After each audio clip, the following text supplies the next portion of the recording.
What's up, guys, and welcome to our final installment of the NFL mini series that we're doing for the individual teams. Today, we're talking about your Super Bowl champion Kansas City Chiefs.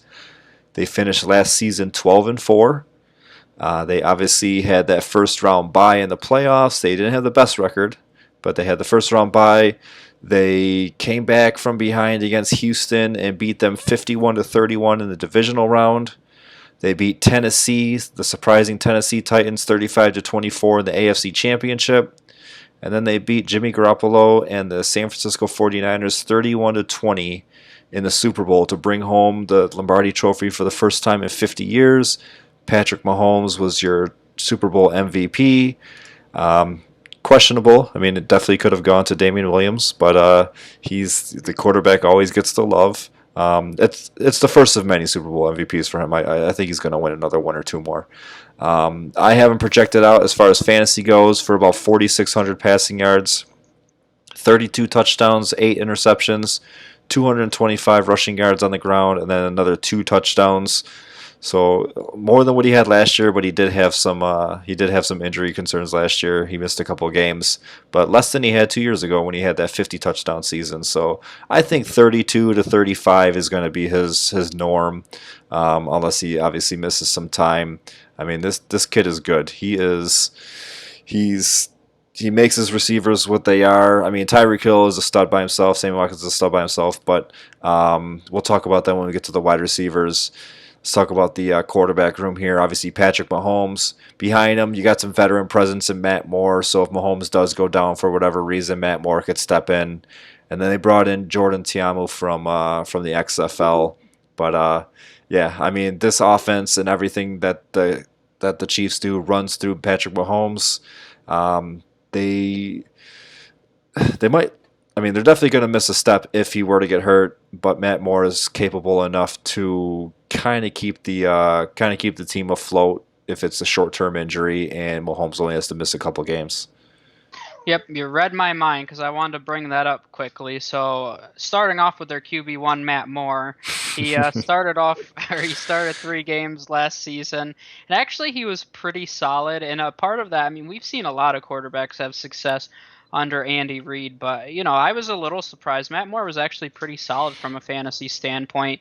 He averaged finishing as the 16th QB during those 3 weeks, so actually he performed pretty well. If you're in a 2 QB league, he was actually very worthy of starting, and really a lot of the receivers in that offense didn't miss a beat. When I say didn't miss a beat, they still performed. They didn't perform as well as if Mahomes was in there, but they were still solid plays. So going to Mahomes, honestly, I'm not going to say that much because what are you really supposed to say about the guy? When you look at a situation, this is a high volume offense, high efficiency. He has a great supporting cast, a great line, great receivers, a nice young running back. He has a great coaching staff with Andy Reid, who's been very friendly to fantasy owners, and he's a great talent. He might be the best quarterback that we'll see in our lifetime. I mean, we don't know who else is to come, but it's very likely that he is just based on arm talent alone. So he literally has everything that you need to be successful. And that's really all I have to say. I mean, he's a consensus top 2 QB, and you could, talk about it all day, but that's the reality. There's really no negatives on him. Not at all. And then going on to the running back room, it took a little bit of a hit this year. Now, dating back to the NFL draft when we did our live for the NFL draft, we figured that no matter which running back, because we knew like it was like 95% sure Kansas City was drafting a running back. We didn't know when it was going to be. We didn't know if it was going to be the very last pick of the first round. We didn't know if they were going to trade up. We didn't know if it was going to be in the second round. Have to wait for day 2. Turns out it was the first round, the last pick of the first round.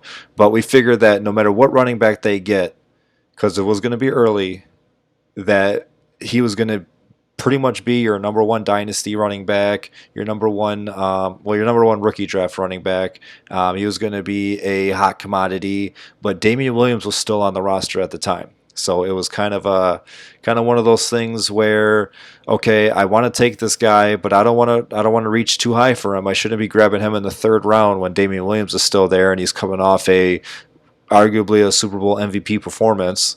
But then Damian Williams opts out, and Clyde Edwards-Helaire just shoots up draft boards. He's going in the first round. He's going as the sixth, seventh, eighth overall pick. Dynasty startups, he's going to even a little bit higher in redraft leagues. Eighth, I think, is a fair spot to say he's going. I don't know what his exact ADP is right now, but it's definitely shot up to into the first round. I mean, it's for good reason too. I mean, he played on a high offense, high octane offense at LSU with Joe Burrow, Jamar Chase, and Justin Jefferson. But it's crazy how much he shot up draft boards, and now we get to see this year like what it's all about. We thought we were gonna have to wait a couple weeks, at least a couple weeks. We knew we were gonna see him this year, but we thought we were gonna have to wait a couple weeks, get Damian Williams in there. But now we pretty much get to see him right out of the gate. What are your thoughts on Clyde Edwards-Helaire? There's a few names behind him. Obviously, they brought in DeAndre Washington. They got Darwin Thompson, who's a late round pick last year. Oh gosh. He's one of those guys that had a lot of hype on him too. He's kind of in that David Cobb and Bishop Sankey boat where you like, oh, I got to grab a bunch of shares of Darwin Thompson, and I was one of those guys, and now it's like every dynasty league I own him in, I think I dropped him. Yep. Yeah, I mean, I was one of those guys too, because especially whenever you see a running back that potentially has a ton of volume, you just want to hop on it right away. But yeah, I mean, he didn't do anything, and he didn't look good in his limited amount of snaps that he did have. So, I mean, I loved Clyde Edwards-Helaire coming into the draft. I think that he's super talented. He's a legitimate three-down back. I know everybody was already pretty excited about him because essentially Andy Reid said he's Brian Westbrook reincarnated, and we saw the successful fantasy seasons that Brian Westbrook had.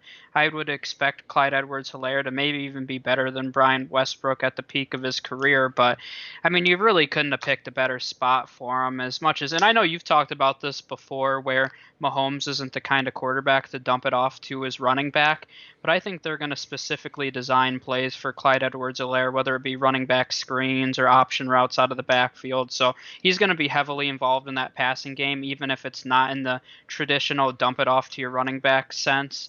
I do think he'll be involved, but there's really not a lot to hate. I mean, typically, I haven't gotten to talk about this a lot, and I know based on this offseason, it sounds like we all hate rookies because of all the question marks, and we don't know how they're going to be adjusting to the NFL game and the playbooks and the schemes. But I typically love rookies. I haven't gotten to talk about that a lot, and a lot of people are hearing me talk for the first time through this fantasy season.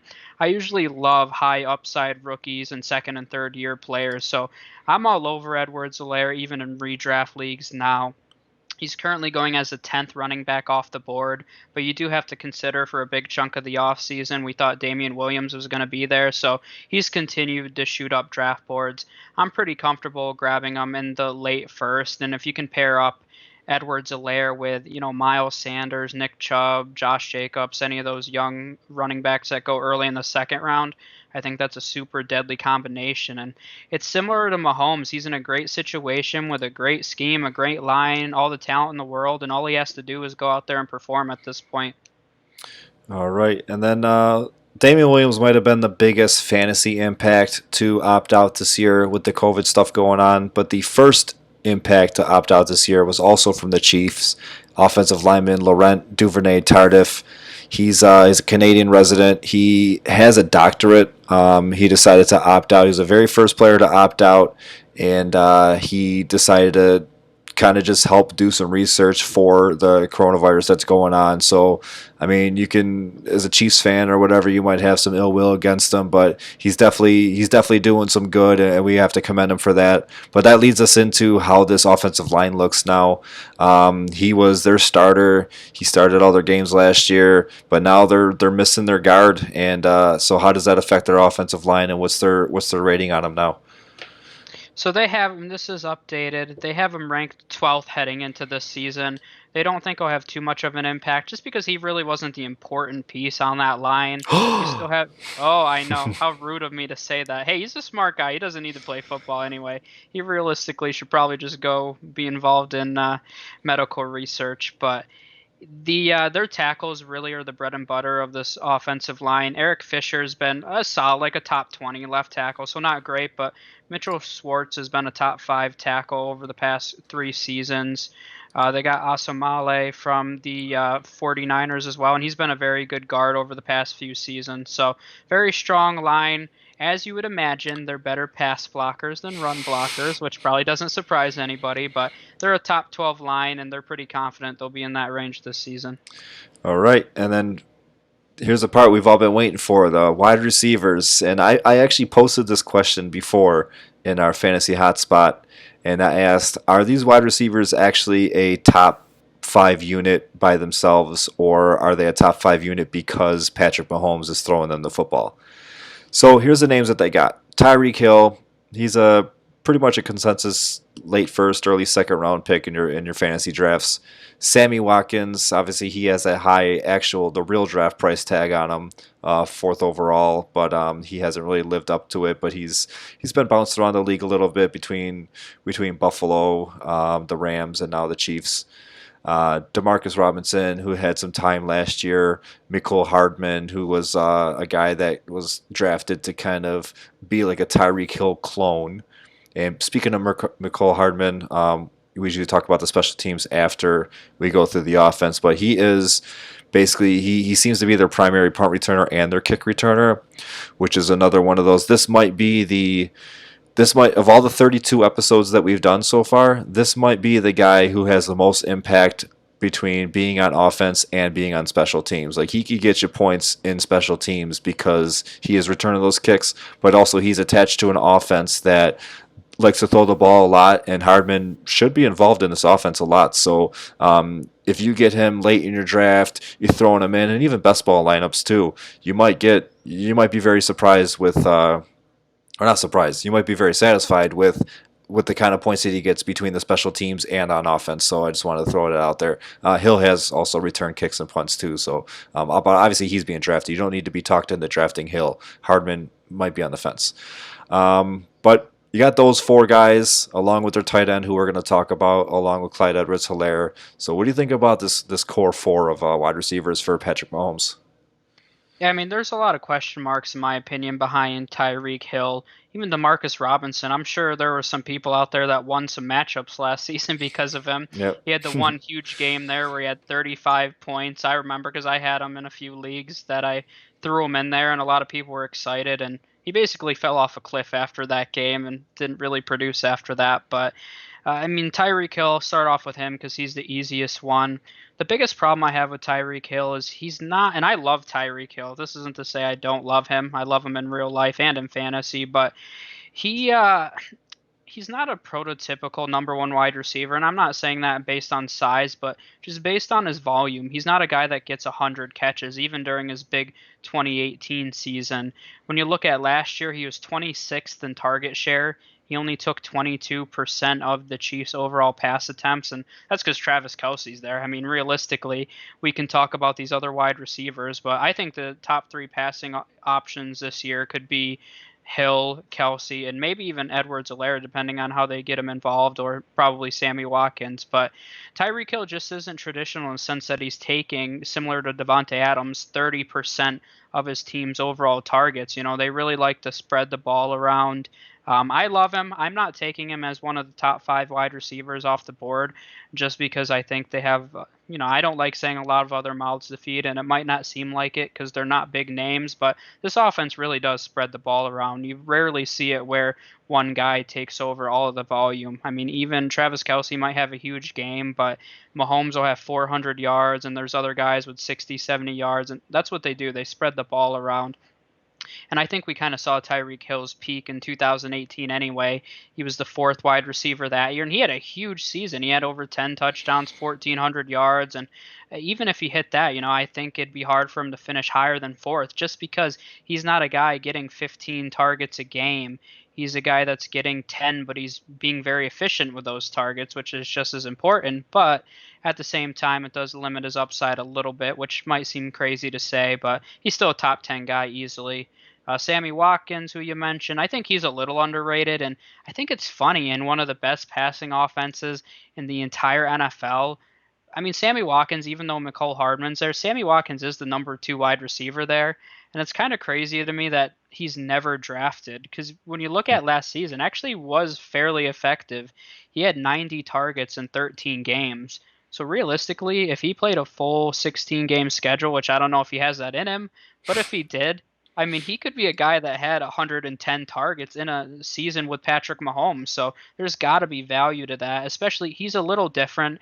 His average target depth was a lot shorter than Tyreek Hill, McCole Hardman. So Sammy Watkins right now is really running those underneath routes. Even Travis Kelce, I mean, he doesn't run short routes either. So Sammy Watkins is kind of, even though he's their biggest wide receiver, he's kind of like their slot guy right now, which is kind of weird to think about because you don't really think of Sammy Watkins in that way. But I do think he can have value. I think if you're in a deep league, he's worth a snag because we've seen his talent, and if he's able to put it get together for a full season, I like him.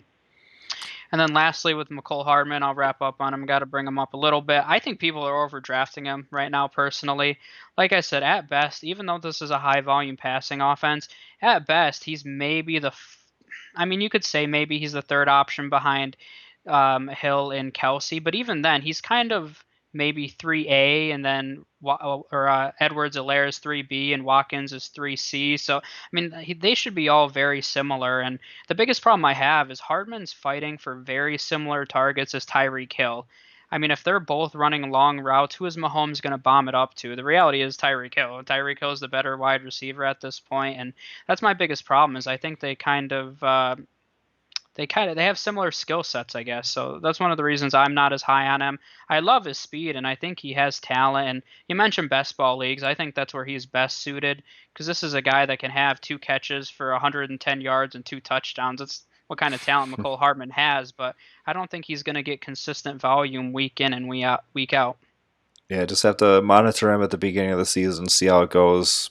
Should be, like I said, he's probably going to be drafted. If it's anything, it's going to be late, last round, last couple rounds. But definitely, it's a piece of this Chiefs offense, so definitely worth the risk. Finally, we got their tight end, Travis Kelce. Over the past week or two, he's lost a fiance, but he's gained some money in his pocket. He's signed a 4-year extension. He is. Last episode, we talked about George Kittle and being 1A, 1B, and Travis Kelce is the other half of that. He's 1A, 1B. Dynasty leagues, you tend to see Kittle go a little bit sooner. But like I said, they usually go right next to each other, within a couple picks of each other. Redraft leagues, Travis Kelce, it could be either way too. Kittle has gone sooner than Kelce, but Kelce I think is a favorite to go higher in redraft leagues, and for good reason. He's 31 years old. He's Mahomes' favorite passing target. He does get the red zone catches. He does go all over the field. He could stretch the field. He could go over the middle. He's basically their biggest guy too. I mean, typically tight end is the biggest guy, but they don't really have like a 6'4", 6'5" receiver. So it's Travis Kelce. Even from that perspective, he's got excellent hands. He's Mahomes. Like I say, he's Mahomes' favorite target. He's been there for the couple of years that Mahomes has been there already. And I mean, this is going to be the third time we're saying this, but you can't really say anything more about Travis Kelce. You can't say anything more about Mahomes. You can't say anything more about Tyreek Hill. And you can't say anything more about Travis Kelce. This is the offense here, and that's just the way it goes. Yep, and it's similar to Mahomes. I mean, it's a perfect situation. I'll say quickly, I guess, in dynasty leagues, I don't understand why people are fading Kelsey so much. You mentioned he signed that extension, and he's going to be in Kansas City for at least 6 more seasons. And I mean, I think you're crazy if you're planning beyond 6 seasons in a dynasty league. And I mean, we've seen some of the best tight ends in football stay really relevant through their late 30s. Tony Gonzalez played until he was 39 and was a top 10 tight end until he was 39 years old. So Travis Kelce, I think, can do the same exact thing in this offense. But when you really look at Travis Kelce's metrics, he's literally top 5 in everything. I mean, in any metric you could possibly imagine. So he's the number one tight end. Like I said, I can't argue with people that take him in the second or third round because he gives you such an advantage. He would have finished as the eighth best wide receiver last season. So, I mean, that just gives you a huge, every single week, no matter who you're playing, you have the best tight end and you have that positional advantage. So I can't argue with people that take Kelsey, and he'll have another effective season. There's no reason that he won't. All right, and then we already talked on their punt returning kick returners, but Harrison Butker is their place kicker. This is probably your second, arguably first kicker off the board with Justin Tucker, which is crazy because all these episodes we talked about dome kickers and warm weather kickers, and not that Kansas City is cold, but they are there in the Midwest. They can get snow. They have gotten snow. They can get rain. But Butker is a guy that he's on a high profile offense. They're going to score a lot of touchdowns. They're going to get a lot of red zone opportunities, get some field goal opportunities. So he's definitely in that K1 category. Yeah, be definitely not a K2 here. But yeah, I mean, this is one of the highest volume offenses, and that's the reality. I mean, he had lots of opportunities last year. He finished as the number one kicker. He's one that if you're drafting a kicker, he should definitely be in the top five. I have a personal top five that I would draft, and anything beyond that, I'm probably not even going to bother with a kicker, and I'll just wait till the day before the season to pick somebody up. But yeah, I mean, he's in a great offense in a great situation, so no reason that he won't be a top five kicker this year. All right, and then their defense, which in recent years when you've talked about the Kansas City Chiefs, it was always wow, these guys don't have a good defense at all. They've kind of turned the tables a little bit. They actually have a draftable overall defense as opposed to I'd say even just 2 years ago. And then individually, they got Chris Jones, who they paid. They gave Travis Kelce his extension. They extended Patrick Mahomes, and they extended Chris Jones. So he's the top dog on this defense. They got Frank Clark. They got the Honey Badger, Tyrann Mathieu, and so a couple individual players. I'll let you point out any other individual players that they got, but those three are the big ones. Obviously, Chris Jones, he's a defensive tackle, so fantasy wise, it's really hard to say. I mean, he is a run stuffer. He'll get you some tackles, but it's tough to say how he'll do fantasy wise. I'm sure you got the numbers in front of you. Yeah, and I mean, this is the reason why Patrick Mahomes will win multiple Super Bowls. It's not because of his talent, and that's not to say he doesn't have talent, but this is the reason that guys like Peyton Manning, Drew Brees, Aaron Rodgers haven't won 5 Super Bowls is because their organizations never consistently put together good defenses. And we've seen with all three of those guys winning Super Bowls, it was when their defense was at its best. And sometimes its best was only an average defense, but this is definitely an above average defense. And I think the Chiefs have done a really good job putting a team around Mahomes. And that's really not going to change for the foreseeable future here. So last season, they finished as the eighth best unit in fantasy league. So like you said, I mean, this is a draftable unit, and they finished top eight last year. So it's very impressive. When you look at their individual IDPs, not a ton of guys to get excited about. Chris Jones had a good season last year. He finished 32nd among defensive linemen, but he did miss 3 games. The year before that, when he played a full season, he was fourth among all defensive linemen. So I do think a lot of people are fading him based on his season last year. But this is a guy that should be drafted, especially if you're starting 2 defensive linemen. He's a top 15 guy. Other guys, Frank Clark on that defensive line has been a very effective pass rusher for the past 5 or so seasons. Finished as the 20th best defensive lineman last year. Once again, should be a guy, probably a back end second defensive lineman. I do think their linebacking core is a little interesting. And when you think about IDP leagues, you make your money with tackles. And I think this linebacking core is a little questionable, and I'm not sure exactly where the tackles are going to come from at this point. You have Anthony Hitchens, who's had success in Dallas previously, had 135 tackles in 2018. You have Damian Wilson, who's a little bit of an unknown. But besides that, just a lot of question marks. The guy that I personally would take a chance on, which seems a little crazy, but they drafted Willie Gay this past season, and I think this is going to be the future of this linebacking core. and I think he's going to be a linebacker one in fantasy leagues in the next few years. So definitely an option in dynasty leagues. But even now, I think that he's going to end up starting the season with Damian Wilson and Anthony Hitchens. So if you're in a deeper IDP league, I might take a chance on him. And even if he's not drafted, put him on your watch list because I think this guy could maybe make a run on being defensive rookie of the year. I know he's not a guy a lot of people are talking about, but I think he has an opportunity from day one to be involved in a good defense. And then lastly, you mentioned Tyrann Mathieu. He's been a very effective DB IDP for many years now. He finished 20th last season. So once again, he's very involved. He's an aggressive safety, so he gets a ton of tackles in the run game, and he's a playmaker, so he gets some interceptions, which will net you a few points as well. So he's definitely a second DB in leagues. But yeah, I think there's a lot to be excited for this defense, and I think they're going to be tough once again to beat this year. Tough once again to beat, and that's exactly where I got them. I you don't really see a lot of repeats anymore in the NFL. I mean, the Patriots have done it, but I think it's going to happen. I think the Chiefs they're going to win their division. When we talked about all the AFC West teams, we talked about how close it's going to be between second and fourth, but I think we're in agreement that the Chiefs are pretty much going to run away with it. Um, we realistically could see the Chiefs at like 12 wins, 13 wins, and then the other three teams with all 9-7 records kind of battling it out for second place. Um, I believe we both have, well, at least I do. I have the Chiefs against the Saints in the Super Bowl, and I think the Chiefs win it again. But I wouldn't be opposed to either of them winning it, having Drew Brees kind of ride off into the sunset with a Super Bowl ring or another Super Bowl ring.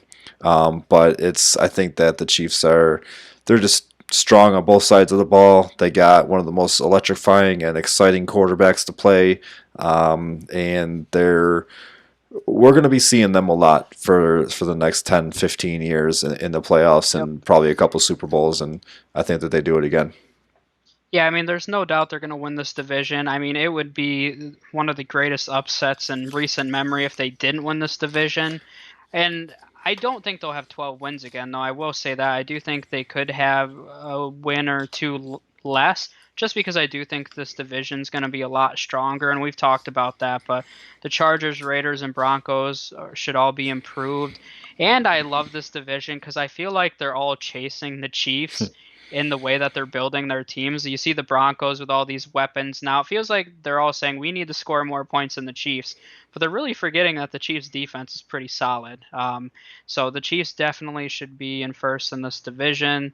Whoever finishes second, third, and fourth, I think you could swap them around, put them in a random generator, and that's your best shot at picking it at this point because I really do think it could be that close. But I personally have the Saints beating the Ravens in the Super Bowl, but I know, very shocking. But I mean, a matchup I want to see, and I think we all wanted to see it last year, and we didn't get to, were the Ravens and the Chiefs in the AFC Championship. And I really just want to see Lamar and Mahomes go at it.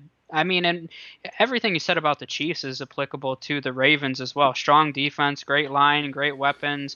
I mean, they're not the high volume passing game, but they're the same way on the ground. So I think that would be a great AFC Championship game to watch, and I really hope that happens at some point.